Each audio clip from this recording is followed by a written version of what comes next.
நேரத்தில் புகைப்படங்கள் எடுக்கும் கேமராக்கள் அரிதாக பார்க்கப்பட்டன. ஒரு காலத்தில் புகைப்பட கலைஞர்கள் பெரிதாக பார்க்கப்பட்டார்கள். ஒரு காலத்தில். இன்று தொழில்நுட்ப புரட்சியால் செல்போன்கள் வைத்திருப்பவர்கள் அனைவருமே புகைப்படக்காரர்களாக மாறியிருக்கிறார்கள். 5 வயது குழந்தை கூட ஒரு காட்சியை செல்போனில் படம் எடுத்து விட முடிகிறது. செல்போன்கள் மூலம் படம் எடுக்கின்ற மோகம் பெரியவர் முதல் சிறியவர் வரை யாரையும் விட்டு வைக்கவில்லை. அதிலும் செல்போனில் 2 பக்கமும் படம் பிடிக்கின்ற கேமரா வசதி எப்போது வந்ததோ அன்று முதல் சுயமாக நம்மை படம் எடுத்துக் கொள்கின்ற செல்ஃபி என்கின்ற மோகம் ஒவ்வொருவரையும் தொற்றி கொண்டு விட்டது.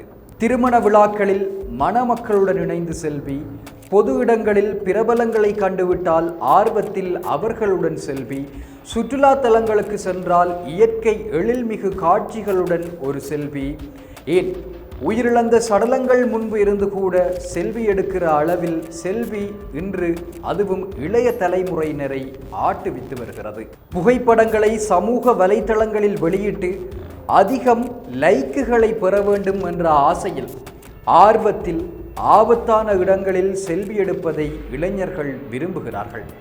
இவ்வாறாக ஓடும் ரயில் முன்பு பாறையின் மேல் நின்று, புயல் வெள்ளம் போன்ற இயற்கை சீற்றம் போன்ற ஆபத்தான இடங்களில் நின்று செல்வி எடுக்க முயன்று பல உயிர்கள் பறிபோயிருக்கின்றன. இருந்தும் மக்களிடையே செல்வி மோகம் குறைந்தவாறாக இல்லை.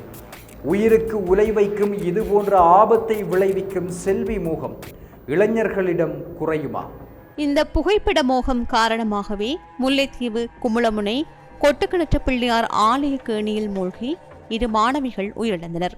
உயிரிழந்த மாணவிகள் இருவரும் முல்லைத்தீவு பூதன்வயல் மற்றும் மாம்புலி பகுதிகளிலிருந்து குமுளமுனை பகுதியில் வசிக்கும் தமக்கு தெரிந்த ஒருவரின் வீட்டிற்கு சென்று அங்கு மற்றொரு சிறுமியை அழைத்து கொண்டு குமுளமுனை கொட்டுக்கிணற்று பிள்ளையார் கோவில் கேணிக்கு சென்றுள்ளனர். இறந்த 2 மாணவிகளும் புகைப்படம் எடுப்பதற்காக கேணி படிக்கட்டில் கீழே இறங்கியுள்ளனர். மற்ற சிறுமி புகைப்படம் எடுத்துள்ளார். அதன்போது படிக்கட்டில் சறுக்கல் ஏற்பட்டு இருவரும் நீரில் வீழ்ந்து மூழ்கியுள்ளார்கள். புகைப்படம் எடுத்த சிறுமி நீரில் இறங்கி இருவரையும் காப்பாற்ற முயற்சி செய்த போதும் அது முடியாது போக அவரும் நீரில் மூழ்கிய நிலையில் ஒருவாறாக சுதாகரித்துக் கொண்டு வெளியே வந்துள்ளார். மற்ற இருவரும் மக்களால் காப்பாற்றப்பட்டு வைத்தியசாலையில் அனுமதிக்கப்பட்டாலும் சிகிச்சை பலனின்றி உயிரிழந்துள்ளார்கள். இதேவேளை முல்லைத்தீவு போலீஸ் பிரிவுக்குட்பட்ட அளமில் பகுதியில் ஆலயத்திற்காக தாமரை இலை பறிப்பதற்காக குளத்தில் இறங்கிய இருவர் நீரில் மூழ்கி உயிரிழந்தனர். இந்த சம்பவம் நேற்று காலை 11:30 மணியளவில் இடம்பெற்றிருக்கின்றது. குளத்தில் இறங்கிய இருவரும் நீரில் மூழ்கிய நிலையில் கிராம மக்களின் முயற்சியால் மீட்கப்பட்டு மாஞ்சோலை வைத்தியசாலையை கொண்டு செல்லப்பட்ட போதும் அவர்கள் ஏற்கனவே உயிரிழந்து விட்டதாக வைத்தியசாலை தரப்புகள் கூறுகின்றது. புகைப்பட மோகம், செல்ஃபி மோகம் இப்போதைய இளம் சமுதாயத்தை வழி தவறி நடக்க செய்வதோடு அநியாயமாக உயிர்களும் பறிபோகும் துர்ப்பாக்கிய நிலைக்கு தள்ளப்பட்டுள்ளது.